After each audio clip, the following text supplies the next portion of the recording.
Good morning সকলকে জানাই। তো এখন কিন্তু ঘড়ির কাঁটাতে হয়ে গিয়েছে 6টা, আর 6টার সময় দেখো বসে গিয়েছি বড়ি দিতে আমি আর মা। যেহেতু বাপের বাড়ি চলে এসেছিলাম, তোমাদের গত ব্লগে বলেছিলাম, এই যে দেখো মা আর আমি একদম সকালবেলা একদম ভোরবেলা কিন্তু বড়ি আগে এটা ফাটাতে হবে, ভালো করে ফেটিয়ে নিয়ে তারপরে বড়িটা দিতে হবে। এখনও বাড়ির কেউ ওঠেনি আর চারিদিকটায় প্রচুর কুয়াশা পড়েছে। আমি আর মা দুজনে উঠে গিয়েছি, কারণ এটা অনেকটা পরিমাণ, প্রায় 2 কেজির ওপর, তো এই কারণে সময়টাও লাগবে প্রচুর। আর হচ্ছে মানে ছোটো পুচু আছে, যেহেতু বৌদি এখনও ওঠেনি, ওই কারণে দেখো বাইরেটা তোমাদেরকে দেখাচ্ছি। দেখো চারিদিকটায় পুরো কুয়াশায় ঢেকে রয়েছে। যদিও ঘুম থেকে একটু আগেই উঠেছি, মানে বললাম তোমাদেরকে 6টা, ঘুম থেকে উঠেছি প্রায় 5:30টার দিকে। আমার ওঠার আগেই মা পুরো একদম উঠে রেডি হয়ে গিয়েছে। এই যে দেখো এখানে আদা ছেঁচা দিয়ে দিয়েছি, মানে আদাকে ওই যে একটুখানি ঘষে নিয়ে দেওয়া হয়েছে আর কি, বেটে নয়। আর দেখো এখানে এই যে চাল কুমড়ো যেটা রয়েছে, চাল কুমড়ো ছাড়া তো বড়ি হবেই না। তো চাল কুমড়োটা দেখো গতকালকে ভালো করে মা কী করেছিল, ছেনে মানে কুড়ে নিয়ে সেটাকে কিন্তু ধুয়ে নিয়ে রস একদম চেপে চেপে বের করে ঝুলিয়ে রাখা হয়েছিল। আর তারপরে দেখো এর মধ্যে অ্যাড করতে হবে, কোনো রকম যেন জল না থাকে। চলো এটা কি করে হচ্ছে মাখতে হয়, ফেটাতে হয়, সবটা তোমাদেরকে দেখাচ্ছি। আর বড়িটা দিয়ে নিয়ে যাবো শ্বশুর বাড়িতে, ওই কারণে আর কি নিয়ে এসেছি। এতটা পরিমাণ আমি একা যেহেতু দিতে পারবো না, ওই জন্য। চলো আগে এটা ভালো করে মাখতে হবে। আর বলেই তো দিলাম, ওখানে হচ্ছে চাল কুমড়োর হচ্ছে কি বলবো, ঘষে নেওয়া হয়েছে চাল কুমড়োটাকে। আর এখানে আদা দেওয়া আছে, আর হচ্ছে ডাল বাটাটা রয়েছে, এর মধ্যে অল্প একটু লবণ দেবো, দিয়ে ভালো করে কিন্তু এটাকে মাখতে হবে, মানে ফেটিয়ে ফেটিয়ে মাখতে হবে। তারপরে এটা মানে বড়ি হিসেবে দিতে হবে আর কি কাপড়ের উপরে। চলো দেখতে থাকো, সঙ্গে থাকো। শীতের দিনে সকালে ঘুম থেকে উঠলেই দেখবে গলা থেকে যেন আওয়াজ বেরোচ্ছে না। আমারও কিন্তু তাই, গলা থেকে একেবারেই আওয়াজ বেরোচ্ছে না। তো দেখো তোমাদের তো বলেই দিলাম, ওই যে মা ওখানে চাল কুমড়োটা আস্তে আস্তে ভালো করে হাত দিয়ে ভেঙে নিচ্ছে, আর আমি দেখো এখানে আদা আর অল্প একটু লবণ দিয়ে ফেটানো অলরেডি শুরু করে দিয়েছি। এরপরে কুমড়োটা আমি এর মধ্যে অ্যাড করব। যত ভালো ফেটানো হবে এই মিশ্রণটা, তত কিন্তু সুন্দর বড়ি হবে। আর সেই বড়িটা মানে যত ফেটানো ভালো হবে, বড়িটা কিন্তু তরকারিতে দিলে ভালো সেদ্ধ হবে, আর তার উপরে শুকনোও হবে ভালো, মানে হালকা মতন হয়ে যাবে। আর ফেটানোটা যদি একটুখানি কম থাকে না, তাহলে কিন্তু বড়িটা একটুখানি ভারী হবে, মানে শক্ত মতন হয়ে যাবে, আর তরকারিতে দিলে ভালো সেদ্ধও হবে না। ওই কারণে মা আর আমি প্রায় ঘন্টাখানি ধরে ভালো করে ফাটিয়ে নিয়েছি। ফাটিয়ে নেওয়ার পরে দেখেছো তো মিশ্রণটা কতটা হয়েছে, দেখো কতটা তোমরা দেখেছিলে। আর ফাটানোর পরে দেখো 2টো পাত্রে নিয়ে নিয়েছি। আমার দিকে যে দেখো গামলাটা রয়েছে, তার সেটা তো পুরো ভর্তি রয়েছে, আর মার কাছেরটাও তাই। তো চলো আমি আর মা বড়ি দিতে বসে গিয়েছি। বড়ি দিতে তো সময় অনেকটাও লেগে যাবে। এই যে দেখো বড়ি অনেকটা দিয়ে ফেলেছি কথা বলতে বলতে। তো অল্প অল্প হালকা হালকা রোদের আভা উঠছে, যেহেতু ছাদের উপরে সবচেয়ে আগের রোদ এসে পড়ে। কিন্তু শ্বশুর বাড়ি থেকে বাপের বাড়িতে এসে বড়ি দিচ্ছে, বুঝতে পারছো, মানে শ্বশুর বাড়িতে এতটা বড়ি একা হাতে দিতে পারবো না, তাই মার কাছে নিয়ে চলে আসলাম। মা আমি বৌদি 3জনে মিলে ছাদের উপরে বসে দেখো সুন্দর বড়ি কেটে নিচ্ছি। তো দেখো বড়িগুলো একদম ছোট করছি না, আবার খুব বড় করছি না, মিডিয়াম সাইজের বড়ি। দেখো একদম পুরো কাপড়ের মাথা পর্যন্ত হয়তো হয়ে যাবে। শেষের পথে এই যে আমার গামলাতে অল্প একটু রয়েছে, আর বৌদির দিকে অল্প একটু রয়েছে। দেখো বন্ধুরা বড়ি টড়ি দেওয়া কমপ্লিট করে চলে যাচ্ছে আমাদের পুরনো বাগানে। তো পুরনো বাগান পেঁয়াজকালি, ঠিক আছে। তো বাবা তো গিয়েছিল ওই বাগানে, এক্ষুনি বাড়ি চলে যাচ্ছে। তো পেঁয়াজকালি তুলতে বললো, পেঁয়াজকালি হয়েছে বাগানে। তো চলো বাগানের সবজি মানে আলু বসানো থেকে শুরু করে পেঁয়াজ বসানো সবটা তোমাদেরকে দেখিয়েছিলাম তখন, যেহেতু এখানে ছিলাম। আর এখন ওই গাছগুলো কত বড় বড় হয়ে গিয়েছে হয়তো, মানে আলু গাছে আলুও হয়ে গিয়েছে, পেঁয়াজ গাছে পেঁয়াজ হয়েছে, পেঁয়াজকালিও হয়েছে, মানে সবই হয়েছে। আমি আর মা যাচ্ছি, ওই যে মা আর আমি, একদম পুরো ফাঁকা মাঠ। যেহেতু আমাদের এই দিকটা এতটা বেশি চাষ হয় না, জলের তো প্রচণ্ড অভাব, মানে আমার বাপের বাড়ি এলাকাতে জলের প্রচণ্ড অভাব। এখানে একদমই ধান চাষ হয় না, মানে এই গরমের ধান চাষটা একদমই হয় না, খুব কম, হাতে গোনা।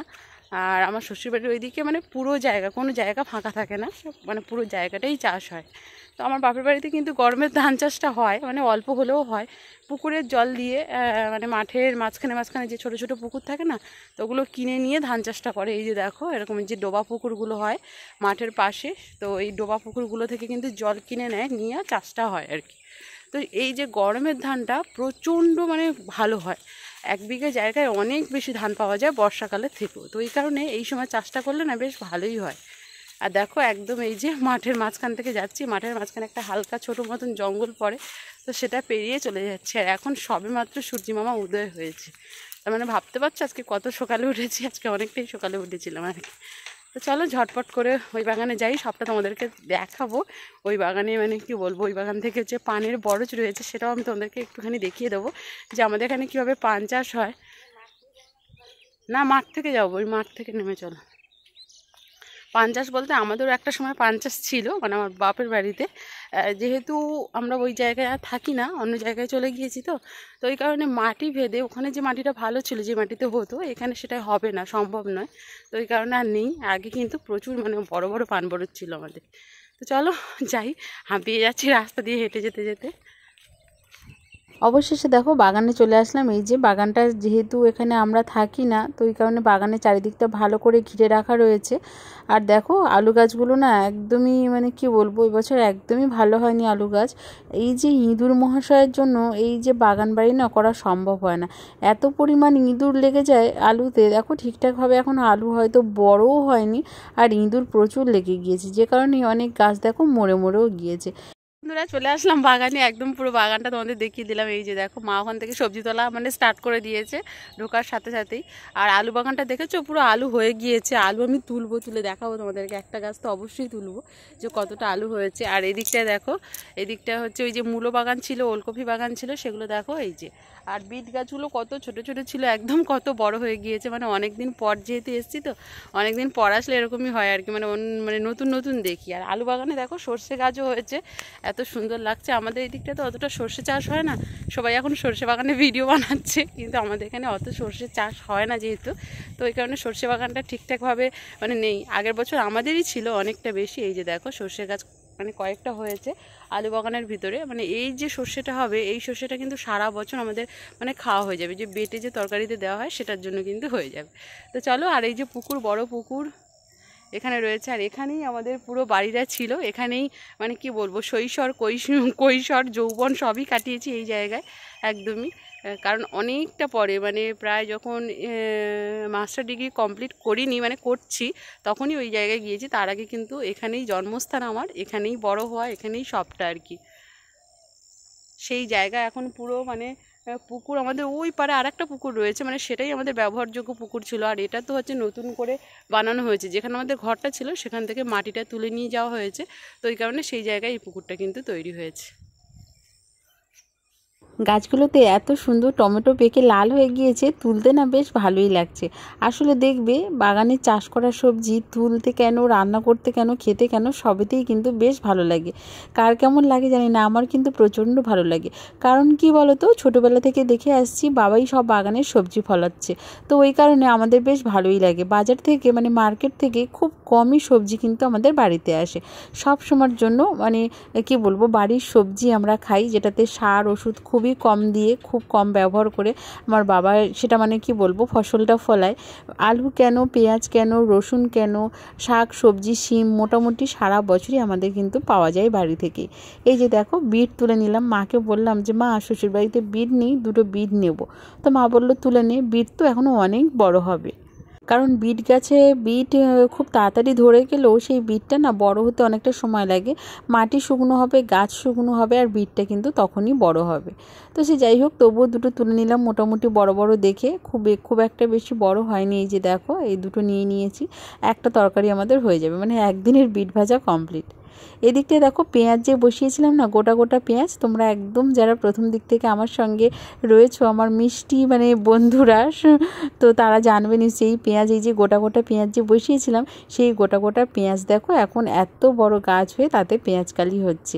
এই যে পেঁয়াজকলিগুলো আমি তুলে নিচ্ছি একটা একটা করে, এত সুন্দর পেঁয়াজকলি হয়েছে কি বলবো। এক একটা গাছে না 5টা 6টা 10টা এরকম পর্যন্ত পেঁয়াজকলি হয়েছে। এই পেঁয়াজগুলো না দুদিক দিয়ে মানে কি বলবো, গাছগুলো দুদিক দিয়ে বের হয়, তো এই কারণে পেঁয়াজকলিগুলো অনেক বেশি হয়।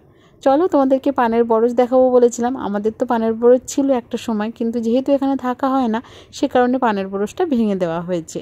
পাশের বাড়ির জেঠিমাদের বাগান এটা, তো এই গাছ না সবেমাত্র নিচে নামানো হয়েছে। পান বরজের অনেক নিয়ম আছে, মানে পান গাছ যেহেতু বেয়ে বেয়ে উপরে উঠে যায়, সেখান থেকে টেনে নিচে নামানো হয়েছে। তো দেখো তারপরে জেঠিমাকে বলায় জেঠিমা কয়েকটা পান ভেঙে দিচ্ছে। শ্বশুর বাড়িতে ওই যে জ্যাঠ শাশুড়ি রয়েছে, তারপরে সব জেঠিমারা রয়েছে, সবাই না পান খায়, ভীষণ ভালোবাসে পান খেতে, তাই কিছুটা নিয়ে নিলাম পান এখান থেকে। তারপরে দেখো মা আর আমি, মা তো সবজির বোঝা একদম কাঁখে নিয়ে নিয়েছে, আর দেখো আমাদের পুরো বাগানের পাশে রয়েছে একটা বড় পুকুর, সবটা মানে মিলেমিশেই জায়গাটা বেশ মনোরম, বেশ সুন্দর কিন্তু। আর এখানেই মানে ছোটোর থেকে বড় হওয়া, তো এই জায়গার প্রতি আলাদা একটা টান, একটা মায়া কিন্তু রয়েছে। তো সবজি টবজি নিয়ে চলে এসেছিলাম, আমার আবার পড়ানো ছিল 9টা থেকে, তো পড়িয়ে চলেও আসলাম মোটামুটি। ওই যে যাকে অনলাইনে পড়াই তাদের বাড়িতেই পড়াতে যেতে হয় আর কি, মানে গিয়েছিলাম এখানে যেহেতু আছি কয়েকদিন, তো ওই কারণে। তো পড়িয়ে চলে এসে দেখো এখানে সবজি কাটতে বসে গিয়েছি। আর আমাদের পুচু দেখেছো, ওই যে আমার পাশে ওখানে হালকা হালকা রৌদ্র পড়ছিল, তাই বৌদি ওখানে ওকে শুইয়ে দিয়েছিল, আর আমি ওখানে বসে ওর সাথে বক বক করছিলাম, আমার সঙ্গে দেখো সবজিটাও কেটে নিচ্ছিলাম। শ্বশুর বাড়ি থেকে হাজার কাজ করে আসলেও মায়ের বাড়িতে এসে না একদম বসে থাকতে পারি না। মার এত কাজ কি বলবো তোমাদের, বললেও মানে মাকে দেখলেও কষ্ট লাগে। দেখো যে কাজগুলো আমি বৌদি মা 3জনে মিলে করতাম, এখন আমিও চলে গিয়েছি শ্বশুর বাড়ি, আর বৌদিও দেখতেই পাচ্ছ ছোটো পুচু, তার উপরে সিজার, পারে না, তো মাকে একা হাতে সবটা সামলাতে হয়। তোমরা বুঝতে পারছো যে কতটা কষ্ট হয় আমার মায়ের। তো এসে আমি ওই জন্য বসে থাকতে পারি না একদমই। দেখো সবজি টবজি কেটে একদম ধুয়ে মুছে পরিষ্কার করে নিয়ে চলে আসলাম, এখানে রান্না করে নিচ্ছি। তো রান্নায় কি করছি দেখো, ওখানে ওই যে ফুলকপি আলু সয়াবিন দিয়ে তরকারি, একটু ফুলকপি আলু ভাজা, আর সঙ্গে শিম ভাজা হবে। তো দেখো রান্নায় মোটামুটি ভাত হয়ে গিয়েছে, ভাতটা এক্ষুনি উল্টে দিয়ে আসলাম, মানে ফ্যানটা গেলে দিয়ে আসলাম, ওইভাবেই রাখা রয়েছে, হাঁড়িটা তুলে নিতে হবে। আর এখানে দেখো ঝটপট করে রান্না করে নিচ্ছি, সয়াবিনের তরকারিটা মোটামুটি কমপ্লিট হয়ে গিয়েছে, আর তারপরে দেখো এখানে শিম ভাজাটা করে নিচ্ছি। শিম ভাজা আর ফুলকপি আলুর ভাজা হলে মোটামুটি রান্নাবান্না কমপ্লিট। একটা কথা রয়েছে না, মা আর মেয়ের সম্পর্ক তো সত্যিই অন্যরকম। মায়ের কষ্ট যেমন মেয়ে দেখতে পারে না, তো মেয়ের কষ্টও তেমনি মা দেখতে পারে না। দুদিন থেকেও যদি মাকে একটু হেল্প করে দেওয়া যায়, সে কারণেই একটু ঝটপট করে সমস্ত কাজে কিন্তু হাত লাগিয়ে ফেলছি। চলো মায়ের বাড়িতে সারাদিনটা আমার এভাবেই কেটে গেল, আর ব্যাংকের দরকার আমার তো মিটেই গিয়েছে। তো গত কালকে আমি বাড়ি চলে যাব, মানে শ্বশুর বাড়ি চলে যাব। আজকে ভিডিওটা আমি এখানেই শেষ করছি। সারাদিনটা ছোটো পুচুর সাথেই সময় কাটাবো, তো এই কারণে তোমাদের সাথে আর সেটা শেয়ার করলাম না। তো সকলে ভালো থেকো, সুস্থ থেকো, নেক্সট ব্লগ অবশ্যই আসবে, দেখা হচ্ছে তোমাদের সকলের সাথে আবারও, টাটা।